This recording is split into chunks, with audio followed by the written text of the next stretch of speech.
করেছেন। কিন্তু আমরা আল্লাহ তাআলা দাসত্ব বাদে আমরা পহেলা বৈশাখ যখন আসলো পান্তা ভাত আর ইলিশ খাওয়া শুরু করলাম। ইলিশের দাম কত থাকে বলতে, কিন্তু ইলিশ ওই দিনে খাওয়া শুরু হয়েছে। আলাদা ইলিশ পানি তারা পান্তা ভাতে সম্পূর্ণ না পায় ওই নবজমিন। মুসলমানদের কালচার নয় এটা, ইহুদি খ্রিস্টান নাসারা বৌদ্ধ মুশরিক যারা কোরআনকে বুঝে না, দিনকে বুঝে না, তারাই এই দিনটাকে পালন করবে। দিন তো আসে, কিন্তু পালন করার মতন মুসলমানদের জন্য উৎসবের দিন হলো ঈদের দিন, বলে আলহামদুলিল্লাহ। কিন্তু এই যে আমরা বৈশাখ মাস পান্তা ইলিশ আমরা এটা চর্চা করছি, এটা কিন্তু আসলে মুসলমানদের এটা কোনোভাবেই নয়। এটা হচ্ছে ইহুদি খ্রিস্টান নাসারাদের একটা প্রচলন, এরা এটা করে থাকে এই দিনটাকে। প্রিয় মুসলমান কিরাম, তাহলে আমরা কি হচ্ছি?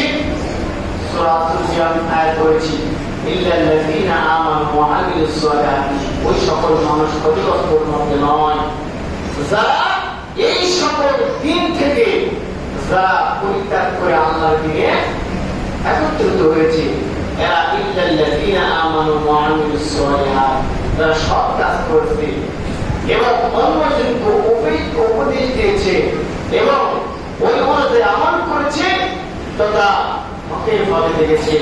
আলহামদুলিল্লাহ, এটা হলো মুসলমানদের জন্য কর্তব্য। আমি গত সপ্তাহে আলোচনা করেছিলাম, ইন্নাল ইনসানা লাফি খুসর, নিশ্চয় মানুষ ক্ষতিগ্রস্তের মধ্যে। আল্লাহ তাআলা বলেছেন, আল্লাহ সৃষ্টি করলেন জমিন ও আসমান, এতগুলো মাখলুকাত সৃষ্টি করলেন, তারপরে আল্লাহ তাআলা এই কথা কেন বললেন যে মানুষ নিশ্চয় ক্ষতিগ্রস্তের মধ্যে রয়েছে? আল্লাহ জানেন এদেরকে যদি ছেড়ে দেওয়া হয় এরা সীমা লঙ্ঘন করবে। যুগে যুগে যত নবী বা রাসূল এসেছিলেন, সকল নবী বা রাসূল এই সকল অভিজ্ঞতা তারা নিয়েছিলেন। মাঝে তাদের বাধা এসেছিল, ধাক্কা এসেছিল, মেরে খেয়েছিল, অন্যায় অত্যাচার, জালেম, কাফের, নাস্তিক, মুদ্রা, এরা না বুঝে নবীদের গায়ে হাত তুলেছিল। কিন্তু এদের কথাও আল্লাহ তাআলা কোরআনে নোট করে দিয়েছে, বলে আলহামদুলিল্লাহ। ইল্লাল্লাযীনা আমানু, আমরা যারা মুমিন ঈমানদার, তারা কখনোই এই সকল কাজের দিকে ধাবিত হব না।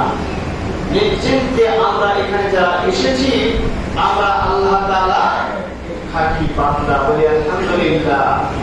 নয়তো মসজিদে দেখেন তো, মসজিদে এখানে কোন খ্রিস্টান অথবা হিন্দু এসেছে নাকি? আসে নাই। কিন্তু আমরা মুসলমান ঠিক যখন এই যে সামনে পূজা আসবে, পূজার সময় দেখবেন যে হাজার হাজার মুসলমান তাদের অনুষ্ঠানে হাজির হয়েছে, বলি নাউযুবিল্লাহ, অনুষ্ঠানে হাজির। এই জন্য মানুষ ক্ষতিগ্রস্তের মধ্যে রয়েছে। একটা এক্সাম্পল দিলে বুঝতে পারবে। নামটা ছিল কুজো বাবা। ওই যে পিঠে ঢোকা হয়, হয়তো হয় না, উঁচু করে হাঁটি, যে ও বিয়ে করেছে। বিয়ে করার পরে সে শ্বশুর বাড়িতে যাবে। শ্বশুর বাড়িতে যাবে এমন তো অবস্থায় যে পুজো মানুষ পুজো হইতে যেতে হবে, সোজা হতে পারে না। সে ধাপে ধাপে একটা লাঠি দিয়ে টুকটাক করে লাঠির উপর ভর দিয়ে সে চলতে লাগলো। হঠাৎ করে ওই এলাকায় মাইকিং হলো, তার কানে আওয়াজ আসলো যে মাথা নত করে এই গ্রামে কেউ ঢুকতে পারবে না, যদি কেউ ঢুকে তাহলে 10,000 টাকা তার জরিমানা দেওয়া হবে। হঠাৎ করে সে চিন্তা করলো, আমার মাথা তো এমনিতেই স্থাপনীয়, কারণ কোন মানুষ টম করে তার সোজা হতে পারে না আমাদের কোথায়। সে এক পা দু পা করে এগাইল। এগানোর পরে চিন্তা করলো, আমি তো পুজো মানুষ, তাহলে আমার হয়তো অন্তত সাথ দেবে, কারণ আমার এটা তো আমি ইচ্ছা করে মাথা মতো করি নাই, এরকম তার পরিকল্পনা আছে। শ্বশুর বাড়ির বাউন্ডারি, একটা গ্রামে ঢুকতে তো বাউন্ডারি আছে, যেমন একটা কারণ বাড়ি, সামনে হচ্ছে আপনার সিদ্ধারি, তারপরে কয়েকদোষ এরকম একটা দিয়ে আছে। তো এই বাউন্ডারির ভিতরে ঢুকেছে, ঢুকতে হঠাৎ করে দোসরাজন লোক এসে হাতিলে বলছে, আপনি আমাদের এই কথা অমান্য করেছেন, আপনার 10,000 টাকা জরিমানা দিতে হবে। এখন বলুন তো, যে পুজো মানুষ এমনিতে পুজো, আর সে গিয়েছে তাকে এই আবদার করে বসেছে। তিনি বলছেন, আমি তো মাথা আওড়াতেই পারি না, আমি কেমনি করে আওড়াইব, আমি তো এরকম ভাবে চলাফেরা করি। আইন তো আইন করে দিয়েছে। তখন ওই গ্রামের সরকার এসে বলছে, বেটা মাথা নিচু করেছো, তুমি যদি একবার মাথা উঁচু করতে তাহলে তোমার মাথা হয়ে যেত, অন্তত তুমি এই মাথা পাওনি, অন্তত মাথা উঁচু করনি, আসলে নিচু করে আসো, 10,000 টাকা জরিমানা দিতে হবে। দুই অবস্থায় ব্যাংকরা, এখান থেকে আমরা বুঝতে পারলাম যে মাথা নত করে থাকলে আমরা এই সমাজে রাষ্ট্রে আমরা সবসময় নির্যাতিত এবং নিপীড়িত থাকবো।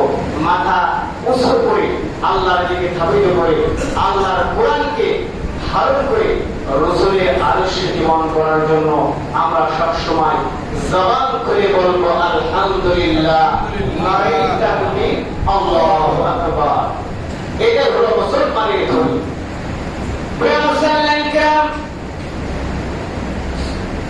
এই জন্য মহান রব্বুল আলামিন আমাদেরকে সুন্দর করে সৃষ্টি করেছেন।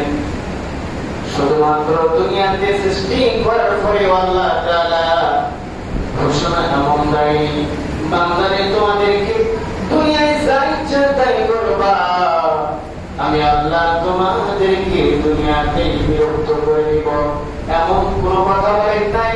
আল্লাহ রাব্বুল আলামিন বলেছেন, দুনিয়া এবং আখিরাতে তোমাদের পরিপূর্ণ হিসাব নেওয়া হবে বলে সুবহানাল্লাহ। দুনিয়াতে যা করবেন আল্লাহ তাআলা পরকালে হিসাব নেবেন। প্রিয় মুসলমান কিরাম,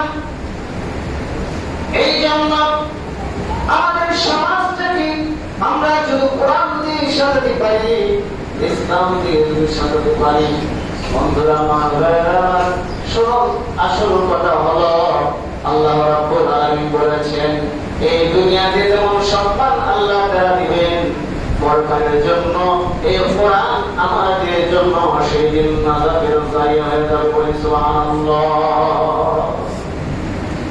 শুধু একটি কারণে আমরা পথভ্রষ্ট হয়ে যাচ্ছি, একটি কারণে আমরা এই পৃথিবীর জমিতে অন্যায় কাজের সাথে জড়িত হয়ে যাচ্ছি। কারণটা হলো দিনটাকে মন থেকে মেনে নিতে পারি নাই, দিনটাকে আমরা মনে পারি বিশ্বাস করতে পারি নাই, আর কোরআন পড়া থেকে আমরা অনেক দূরে রয়েছি। আজকে মুসলমান জুমার দিন আমরা কয়েকজনই কোরআন পড়েছি, একজন, দুইজন, তিনজন। প্রিয় মুসলমানেরা, আমি যদি এখন আপনাদেরকে বলি, কোরআন জুমার দিন শুধু নয়, প্রতিদিন পড়তে হবে, অন্তত একটা করে সূরা পড়তে। ছোট সূরা আছে না, সূরাতুল কাউসার, সূরাতুল ইখলাস, সূরাতুল নাস, সূরাতুল ফালাক, এরকম ধরনের সূরা যারা পড়তে পারে তারা প্রতিদিন অন্তত পড়বে। এটার কারণে বিজ্ঞান রিসার্চ করেছে, যে ব্যক্তি প্রতিদিন কোরআন মাজিদের এই পাতাগুলো দেখবে, তাদের চোখের যে দৃষ্টিশক্তি 7 লক্ষ পেন যে সিগন্যাল দিচ্ছে, চোখ লিয়ার যে আমরা দৃষ্টি আকর্ষণ করছি, আমাদের স্থানীয় করে না, এই স্থানীয় করা থেকে বিজ্ঞান রিসার্চ করেছে, মানুষ যদি প্রতিদিন কোরআন করে তথা কোরআনের আয়াত দেখে, তার অক্ষরগুলো দেখে, আল্লাহ তাআলা এর ওসিলায় চোখের পাওয়ার এবং শক্তি বৃদ্ধি করে দেয় বলে সুবহানাল্লাহ। শুধু তাই নয়, ব্রেন আমরা চর্চা করি। আপনি প্রতিদিন যদি এই কোরআন পড়েন, প্রত্যক্ষ দিন আমাদের থেকে স্টার্ট হলো, এটা চলমান থাকে, এক্সারসাইজ করে হয়। আমরা সকালবেলা দেখি যাদের ডায়াবেটিস হয়েছে, আমরা হাঁটতে থাকি, কথা বলি ঠিক না বলি, হাঁটি হেঁটে আমরা আসি আবার যাই। আমরা এই যে এক্সারসাইজ করছি, কিন্তু আমরা ব্রেনের এক্সারসাইজ করছি না। কোরআন পড়তে হবে। প্রতিদিন দেখবেন পেপার পত্রিকা পড়ছে, পেপার পত্রিকা তো অনেকজনে পড়ে, আগে অনেক পড়া হতো, দোকানে দোকানে বা বাসায় প্রত্যেকদিন পত্রিকা আসতো। কিন্তু আজকে দেখেন এই মোবাইল আমার কারণে আমরা পত্রিকা ভুলে গেছি।